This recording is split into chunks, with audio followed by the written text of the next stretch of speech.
Hello everyone, welcome to cooking for my batchmate episode 5.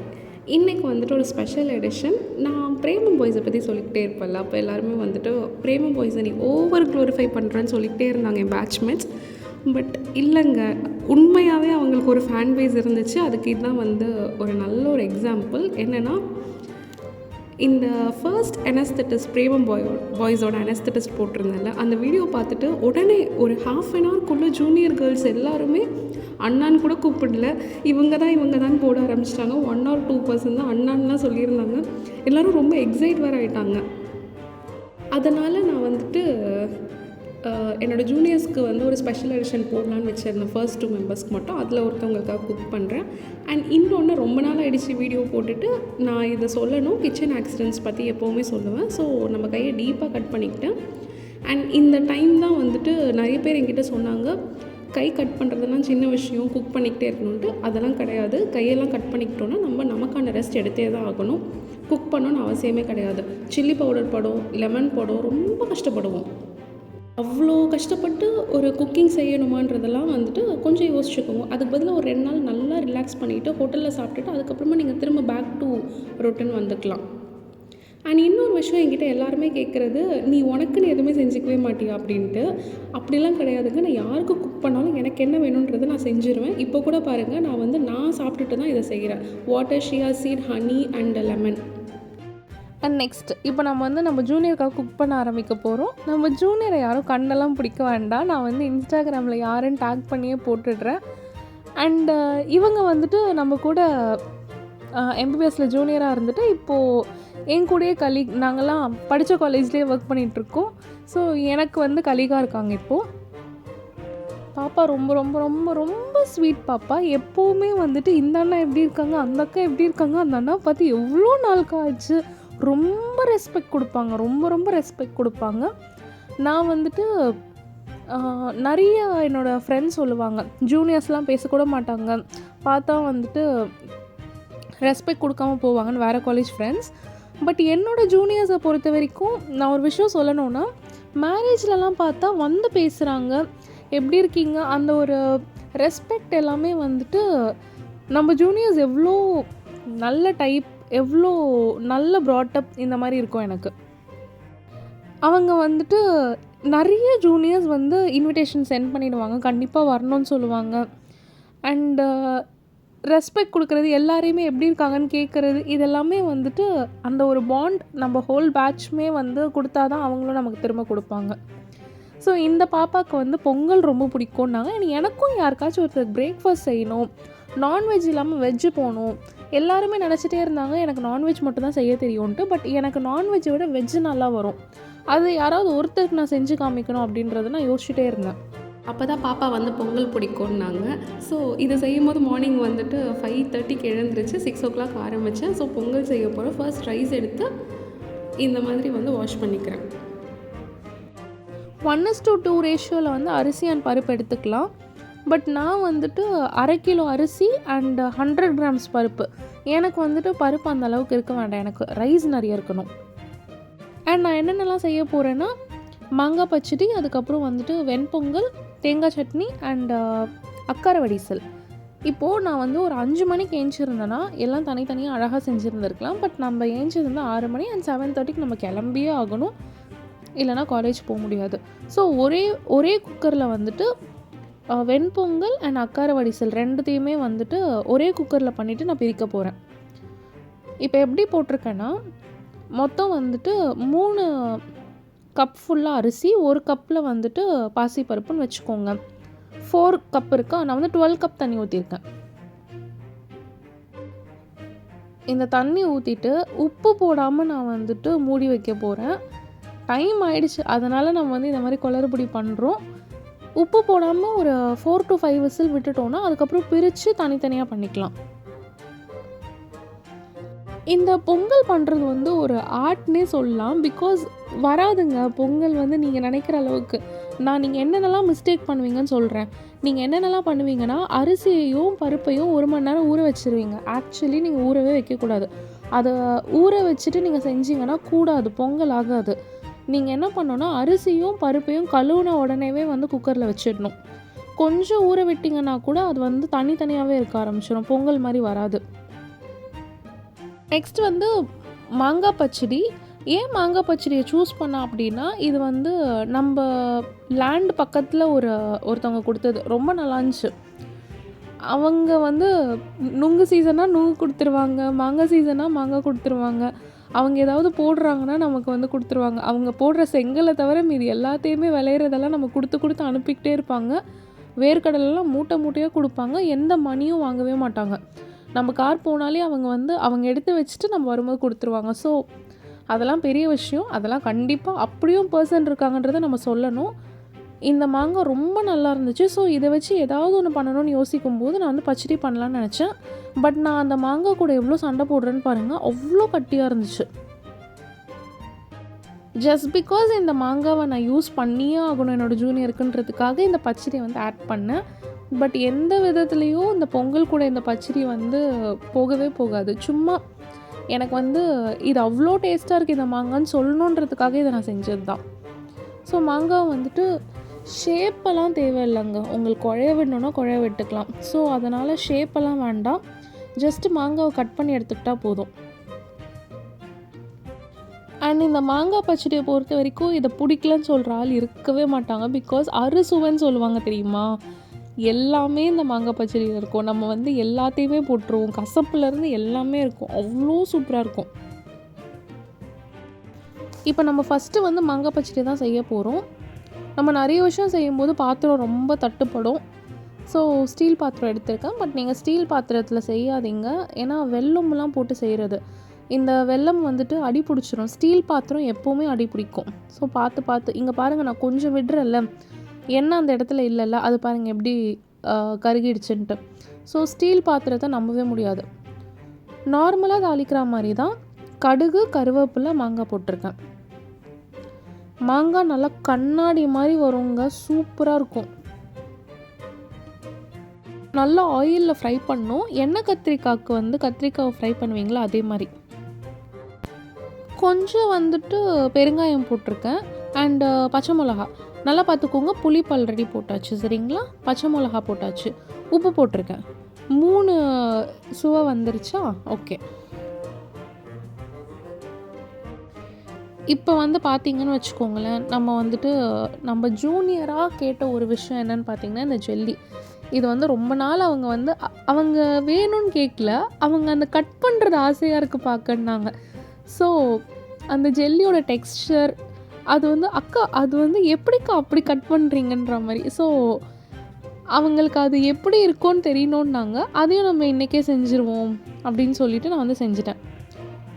இப்போ பாருங்கள், காரம் போட்டேன், 4 முடிஞ்சிருச்சு, சரிங்களா. நெக்ஸ்ட்டு வந்து வெல்லம் போட்டுருவேன். பட் எனக்கு இங்கே ஒரு டவுட் என்னென்னா, கசப்புக்கு நான் வேப்பம்பூ போட்டுருவேன். பட் துவர்ப்பு எதுலேருந்து வரும்னு எனக்கு இப்போ வரைக்குமே தெரியலங்க. உங்களுக்கு தெரிஞ்சால் கமெண்ட் பண்ணுங்கள். இப்போ பாருங்கள், என் லைஃப்லேயே தேங்காய் உடச்சி தேங்காய் எடுக்கிறது தான் பெரிய வேலை நான் சொல்லுவேன்ல. பட் அதெல்லாம் விட ஒரு வேலை இருக்குங்க, அதுதான் இந்த மண்டை வெல்லம். இதை வந்து மண்டை மாதிரி இருக்குமா இல்லை எதுக்கு அதோட பேருன்னு எனக்கு தெரியாது. இது பேர் வந்து மண்டை வெல்லம். இதை வந்து ஈஸியாக இடிச்சிருவேன்னு நிறைய பேர் என்கிட்ட சொல்லியிருக்காங்க. ஆனால் நான் 1 மணி நேரமாக உட்காந்து கட் பண்ணுவேன். எனக்கு இடிக்க வராது, இடிக்க தெரியவும் தெரியாது. யாராச்சும் ஒரு பிடிக்காத பர்சன் இருந்தால் கூட அவங்கள நினச்சிட்டு அப்படியே கட் பண்ணணும்னு வச்சுக்கோங்களேன், கட் ஆகாது. 1 மணி நேரம் ஆகும், என்ன ஆனாலும் 1 மணி நேரம் ஆகும். நான் வந்து ரொம்ப வருஷமாக இந்த மண்டை வெல்லத்தை வந்து இதே மாதிரி பண்ணுறேன். நானும் என்றைக்காவது ஒரு வாட்டியாச்சும் வந்துட்டு 1 ஹவரை கம்மி பண்ணி முடிச்சிருவோமான்னு பார்ப்பேன். அது 1 ஹவர் ஆகிடும்.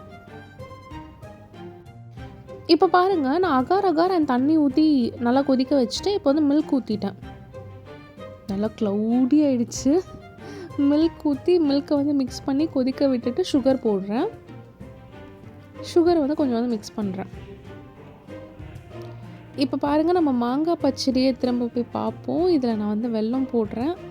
அவ்வளோதான், 5 முடிஞ்சிருச்சு, 4 முடிஞ்சிருச்சுன்னு நினைக்கிறேன். துவர்ப்பு எங்கேருந்து வருதுன்னு எனக்கு தெரியலங்க. அண்ட் வந்துட்டு வேப்பம்பூ இந்த ஸ்டேஜில் நம்ம போடணும். பட் வெள்ளிக்கிழமை கசப்பு கொடுக்க வேண்டாம். நான் கொஞ்சம் இதெல்லாம் ஃபாலோ பண்ணுவேங்க. வெள்ளிக்கிழமை இதை பண்ணக்கூடாது, அதை பண்ணக்கூடாது. இந்த பூமர் மோட் நமக்கு நிறைய வரும். அதனால் நான் வந்து 4 டைப்ஸ் தான் அந்த 4 டைப்ஸ் ஆஃப் அறுசுவையில் 4 மட்டும்தான் போட்டிருக்கேன், மீதி 2 போடலை. இப்போ திரும்ப வெல்லம், பேக் டு வெல்லம். வெல்லம் இவ்வளோலாம் பத்தாதுங்க, ஒரு மண்டை வெல்லமே பத்தாதுங்க அக்கார வடிசலுக்கு. இப்போ பாருங்கள் செம்மையாக வந்துருச்சா. இப்போ நான் என்ன பண்ணுறேன்னா ரோஸ் எசன்ஸ், அந்த சொல்லுவாங்க தெரியுமா, ரூ ஹப்ஸா, அதை வந்து போட்டிருக்கேன். அதை நல்லா மிக்ஸ் பண்ணி அதை நான் ஃப்ரிட்ஜில் ஊற்றி வச்சாச்சு, அவ்வளோதான். இப்போ நான் வந்து பொங்கல் தாளிக்கிறதுக்கு வந்து ரெடி பண்ணி வைக்கிறேன். எனக்கு தெரியும் பொங்கல் கொஞ்ச நேரத்தில் வந்து ரெடி ஆகிடும். ரெடியாகி பொங்கல் வந்து கட்டுறதுக்கு முன்னாடியே நம்ம தாளித்து ஊற்றினா தான் பொங்கலில் ஃபுல்லாக வந்து கீ வந்து ஸ்ப்ரெட் ஆகும். இல்லைன்னா நீங்கள் வந்துட்டு கொஞ்சம் ஆறுனா கூட அந்த ஆயில் அதில் ஊற்றி நீங்கள் கலரும்போது கட்டி கட்டி ஆகிடும். இப்போ பார்த்தீங்கன்னா எனக்கு வந்து பொங்கல் வந்து வெந்து வந்துருச்சுங்க. நான் வந்து பாதி பொங்கல் எடுத்து இன்னொரு பாத்திரத்தில் போட்டு பால் ஊற்றிருக்கேன். இதை நல்லா பாருங்கள். அக்கார வடிசல் ஆக்சுவலாக எப்படி செய்யணும்னா, அரிசி அண்ட் பருப்பை வறுத்துட்டு பால்லேயே குக்கரில் வந்து வேக விடணும். ஆனால் நான் வந்து ஒரு 10-15 வாட்டி ட்ரை பண்ணியிருக்கேன். எல்லா டைமுமே பாலில் வேக விட்டேன்னா அது வந்து அடி பிடிச்சிருது. மற்றவங்க வந்து மற்ற குக்கிங் சேனல்லலாம் வந்துட்டு எக்ஸ்பீரியன்ஸ்டு பீப்புளாக இருப்பாங்க. ஏன்னா நமக்கு இதெல்லாம் புதுசு இல்லை, இதெல்லாம் வந்துட்டு ரொம்ப புதுசு நமக்கு. ஸோ நம்ம எத்தனை வாட்டி செஞ்சாலும் நமக்கு வரமாட்டேங்குது. அவங்க கொடுக்குற டிப்ஸ் நீங்கள் கொஞ்சம் ஃபாலோ பண்ணிக்கோங்க. எனக்கு ஆனால் எப்போவுமே வந்துட்டு குக்கரில் வந்து அடி பிடிச்சிருது. ஸோ நான் வந்து தண்ணியில் வேக வச்சுட்டு பாலில் லைட்டாக தான் வேக வைக்கிறேன். அண்ட் பொங்கலுக்கு மெயினான விஷயம் மிளகுன்னு சொல்லுவாங்க, ஆனால் மிளகு இல்லைங்க, இஞ்சி தான் அந்த டேஸ்ட் அவ்வளோ சூப்பராக இருக்கும் பொங்கலில். மிளகு எவ்வளோ இம்பார்ட்டண்ட்டோ அதே அளவுக்கு இம்பார்ட்டண்ட் வந்து ஜிஞ்சர், அதுக்கப்புறம் கருவேப்பிலை. நீங்கள் பாருங்கள், கருவேப்பிலை வந்து ட்ரைடு கருவேப்பிலை. ஒரு வாரத்துக்கு ஒரு வாட்டி நம்ம வெஜிடபிள் ஷாப் போவோமா, நான் டெய்லிலாம் வந்துட்டு நம்மளால் வந்து கருவேப்பிலை வாங்கிட்டு இருக்க முடியாது. ஸோ அந்த 1 வீக் வாங்குறது என்னென்னா, பாதி எடுத்து ஃப்ரிட்ஜில் வச்சுட்டு மீதியை வந்து காய வச்சு ஒரு பாக்ஸில் போட்டு வச்சுருவேன். லாஸ்ட்டு 2-3 நாள் வந்து அதுலேயே தான் இருக்கும். அண்ட் நம்ம வந்து பெரிய தப்பு பண்ணியிருக்கோம், மிளகு வந்து இல்லைன்றதை கவனிக்கல. மிளகு வந்து பத்தாது. அண்ட் அதே மாதிரி அஞ்சரைப்பட்டியில் எதுவுமே வந்து காலியாக வைக்கவே கூடாது. 1-2 இப்போ நான் மிளகு ஃபுல்லாக எடுக்காமல் ஒரு 4 விட்டுருப்பேன், அந்த மாதிரி விட்டே ஆகணும். அது பொக்கிஷம்னு சொல்லுவாங்கங்க, அஞ்சரைப்பட்டி மட்டும் வீட்டோட பொக்கிஷம். அது காலியே ஆகக்கூடாது, என்ன ஆனாலும் அது காலியே ஆகக்கூடாது. நீங்கள் அதை ஃபில் பண்ணிக்கிட்டே இருக்கணும். உண்மையாக சொல்கிறேன், நீங்கள் ஃபில் பண்ண உங்களுக்கே ஒரு சேஞ்ச் தெரியும். இப்போ நான் எல்லாத்தையுமே ரெடி பண்ணிட்டேன்னா, இப்போ பாருங்கள், நான் வந்து ஒரு கடாயில் வந்துட்டு நெய் ஊற்றுறேன். உங்களுக்கு நெய் வேணான்னு நீங்கள் வந்து எண்ணெயை ஊற்றிக்கலாம். பட் நெய் ஊற்றினா டேஸ்ட்டு வேறு லெவலில் வருங்க. பொங்கல்னால் நெய் ஊற்றினா தான் பொங்கல், இல்லைன்னு வச்சுக்கோங்க பொங்கலே கிடையாது. அந்த வெங்கடேஷ் பட் சார் சொல்லுவார், ஒரு ஸ்பூன் பொங்கல் எடுத்தால் ஒரு முந்திரியாச்சும் வரணும், அதுதான் பொங்கல் அப்படின்ட்டு. நான் அவரோட வீடியோஸ் போய் பார்த்தீங்கன்னா தெரியும். இப்போ ஆயிலில் வந்துட்டு சீரகம் போட்டிருக்கேன், அதுக்கப்புறம் மிளகு போட்டிருக்கேன். நான் வந்துட்டு வீடியோ எடுத்துகிட்டே சமைக்கிறது வந்து ரொம்ப ரொம்ப ரிஸ்க்கு, நீங்கள் அதெல்லாம் பண்ணிடாதீங்க. நெக்ஸ்ட்டு வந்து பச்சை மிளகா போட்டிருக்கேன். தக தக தக தகன்னு கொதிக்குதுல. நெக்ஸ்ட்டு வந்து முந்திரி போட்டிருக்கேன். இதை பார்க்க எவ்வளோ ஆசையாக இருக்குன்னு பாருங்கள். நெக்ஸ்ட்டு வந்துட்டு கருவேப்பிலை போட்டிருக்கேன். அப்படியே இதை எடுத்து பொங்கலில் ஊற்றுனீங்கன்னு வச்சுக்கோங்களேன், பாருங்கள் எப்படி இருக்குன்ட்டு. கொதிக்க கொதிக்க ஊற்றணுங்க, அதுவும் சேர்ந்து கொதிக்கும். மிக்ஸ் பண்ணிங்கன்னு வச்சுக்கோங்க, இந்த பொங்கல் அடிச்சுக்க ஆளே இல்லாத மாதிரி இருக்கும். ஆனால் நம்ம வந்துட்டு பாசிப்பருப்பு கம்மியாக போட்டிருக்கோம், நம்ம வீட்டில் செய்கிற மாதிரி. அந்த ஒரு விஷயம் நிறைய பேருக்கு பிடிக்காது, பிகாஸ் எல்லாருமே பாசிப்பருப்பு நிறைய போடுவாங்க. இங்கே பாருங்கள், பாப்பாவுக்கு ஜெல்லி ரெடி. இப்போ அக்கார வடிசலில் வந்துட்டு பால் ஊற்றி நான் கொதிக்க வச்சேன்ல, எப்படி வந்திருக்கு பாருங்கள். நெக்ஸ்ட்டு வந்துட்டு அக்கார வடிசல். அக்காரம்னா வெல்லம். இதை போட்டு மிக்ஸ் பண்ணிங்கன்னு வச்சுக்கோங்களேன். வாவ், என்ன கலருங்க இது. நார்மல் பொங்கலுக்கும் இதுக்கும் டிஃப்ரென்ஸே இதுதான். நார்மல் பொங்கல் கண்ணாடி ரைஸ் மாதிரி வரணும், பால் ஊற்றவே கூடாது. நான் ஒரே ஒரு ஏலக்காய் மட்டும் போட்டிருக்கேன். இன்றைக்கி வந்து தாளிக்க போகிறேன். நெய்யை ஊற்றிருக்கேன், நெய் உருகட்டும். இங்கே சீக்ரெட் இன்க்ரீடியண்ட் மாதிரி ஒன்று இருக்கும், அதுதான் இது. இது என்னென்னு பார்த்தீங்கன்னா பச்சை கற்பூரம். என் விரலை பாருங்கள், இவ்வளோ தான் எடுக்கணும். இதுக்கு மேலே எடுத்திங்கன்னா முடிஞ்சதுக்காக நீங்கள் வந்து குப்பையில் தான் போடணும். நல்லா வந்து ஒரே ஒரு பிஞ்ச் கூட கிடையாதுங்க, அது ஒரு 1/4 பிஞ்ச் தாங்க. அவ்வளோதாங்க போடணும். அரை பிஞ்சாக போட்டிங்கன்னா கூட முடிஞ்சது. அதை நீங்கள் குப்பையில் தான் போடணும். காட்டாக ஏறும், மூக்கு மேலெலாம் ஏறும்.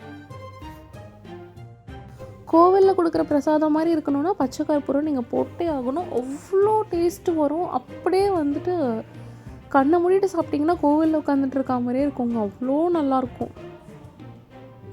இந்த முந்திரி அண்ட் திராட்சை வறுக்கிறது இருக்குல்ல, வெங்கடேஷ் பட் சார் வந்து சொல்லுவார், முந்திரி நல்லா செவக்காமல் திராட்சையை போடாதீங்க, அது பண்ணுற ரொம்ப ரொம்ப பெரிய தப்புன்ட்டு. அதே மாதிரி கடுகு பொரியாமல் அடுத்த விஷயத்த போடாதீங்க, அதுவுமே தாளிப்பில் நீங்கள் பண்ணுற பெரிய தப்புன்னுவாங்க. ஸோ அதை நீங்கள் பார்த்துக்கோங்க. நான் பாருங்கள் 90% வந்துட்டு ப்ரௌன் ஆனதுக்கப்புறமா தான் இந்த திராட்சை வந்து போடுறேன். இந்த திராட்சை அப்படியே பபுளாக வரும் பாருங்க. வா, வேறு லெவலில் இருக்கும். பார்க்கவே ஆசையாக இருக்கும். அவ்வளோ நல்லாயிருக்கும். நான் நிறைய வீடியோவில் சொல்லியிருக்கேன்ல, இந்த முந்திரி திராட்சை பபுள் ஆகிறதெல்லாம் அது பார்க்கும்போது அவ்வளோ ஹாப்பியாக இருக்குங்க. அப்படியே வந்துட்டு கரெக்டாக இதெல்லாம் நீங்கள் வந்து கரெக்ட் டைமில் எடுத்து இதெல்லாம் பண்ணிட்டீங்கன்னா பாராட்டு மழை எப்படி தெரியுமா வரும்? யாரோ வாயாலெலாம் சொல்ல மாட்டாங்க, காலி பண்ணிவிடுவாங்க. நம்ம செய்கிற சாப்பாட்டை இன்னொரு வாய் வை, இன்னொன்று கூட பாக்ஸில் எடுத்து வைப்பாங்க. என்னோடய ஃப்ரெண்ட்ஸ் பண்ணியிருக்காங்க. நல்லா இருந்துச்சுன்னா எதுக்கு வேஸ்ட் பண்ணுறா அப்படின்னு சொல்லிட்டு பாக்ஸில் இன்னொரு பாக்ஸில் எடுத்து வச்சுருவாங்க. ஸோ அந்த மாதிரி விஷயம்லாம் பண்ணுறாங்கனாலே நல்லா இருக்குன்னு அர்த்தம். நல்லா இல்லைன்னா பெருசாக சாப்பிடலாம் மாட்டாங்கங்க. அவங்க சொல்லிடுவாங்க. இப்போ யாரும் வந்துட்டு நம்ம மனசு கஷ்டப்படக்கூடாதுன்னு சாப்பிட்ற ஆள்லாம் யாரும் கிடையாது இப்போது. ஸோ ஸ்ட்ரெயிட்டாக சொல்லிடுவாங்க நல்லா இல்லைன்ட்டு. இப்போ பாருங்கள், அக்கார வடிசலில் வந்துட்டு நெய் ஊற்றியாச்சு. அக்கார வடிசலோட கலரை பாருங்கள், வேறு லெவலில் இருக்கும். உண்மையாகவே வேறு லெவலில் இருக்கும். இதை நான் கலரும் போதே உங்களுக்கு தெரியும்னு நினைக்கிறேன். இந்த ஸ்டேஜில் நீங்கள் எடுத்தீங்கன்னா தான் அது வந்து நல்ல ஒரு கட்டுற ஸ்டேஜ் வரும். இந்த ஸ்டேஜில் நீங்கள் எடுக்கல அப்படின்னா அக்கறை வடிசல் வந்து போயிடும். இன்றைக்கி நம்ம ஜூனியர் டேஸ்ட் பண்ணதை விட நம்ம கலீக் இன்னொரு மேமு, அவங்க நல்ல ஒரு எக்ஸ்பீரியன்ஸ்டு மேம். அவங்க என்னோட ஹக் பண்ணி, இந்த ஏஜில் நீ இவ்வளோ நல்லா குக் பண்ணுவேன்னு நான் வந்து எக்ஸ்பெக்டே பண்ணல அப்படின்னாங்க. அவங்க என்ன சொல்லியிருந்தாங்கன்னா, நான் வந்து நீ ஏதோ சாதாரணமாக குக் பண்ணி எடுத்துகிட்டு வர போகிறேன்னு நினச்சேன், பட் நீ இவ்வளோ நல்லா குக் பண்ணுவேன்றதை வந்து நான் வந்து எக்ஸ்பெக்டே பண்ணல அப்படின்னாங்க. அதனால் வந்துட்டு நான் ரொம்ப ஹாப்பி. ஏன்னா அந்த ஏஜில் ஒரு மேம் என்கிட்ட கூப்பிட்டு இவ்வளோ நல்லா இருக்குன்னு சொல்கிறதெல்லாம் வந்துட்டு எனக்கு வந்துட்டு அவ்வளோ ஒரு பெரிய விஷயம். தேங்காய் சட்னி நார்மல் தாங்க, பொட்டுக்கடலை, தேங்காய். நான் ஒரு ஃபுல் தேங்காய் எடுத்திருக்கேன். அண்டு பச்சை மிளகா, கொஞ்சம் கொத்தமல்லி அண்ட் உப்பு, 2 பல்லு பூண்டு. அது வந்து ஆப்ஷனல், வேணும்னா போட்டுக்கலாம், இல்லைனா வேண்டாம். நீங்கள் சட்னிலாம் செய்கிறீங்கன்னா தாளிக்காமலாம் சாப்பிட்றாதீங்க, அவ்வளோ டேஸ்ட்டாக இருக்கும். தாளிக்கிறது ஒரு 2 ஸ்பூன் ஆயிலில் ஒன்றுமே ஆகிடாதுங்க. ஏன்னா வந்து அது ஒரு 4-5 பேர் சாப்பிட போகிறீங்க, அவ்வளோ டேஸ்ட்டாக இருக்கும். கருவேப்பிலை, அதுக்கப்புறம் வந்துட்டு பட்டை மிளகா, பெருங்காயம், இதை போட்டு தாளித்து கொட்டினோன்னா முடிஞ்சிருச்சு. இப்படி தான் நம்ம பேக் பண்ணோம். அண்ட் தேங்க்ஸ் ஃபார் வாட்சிங்.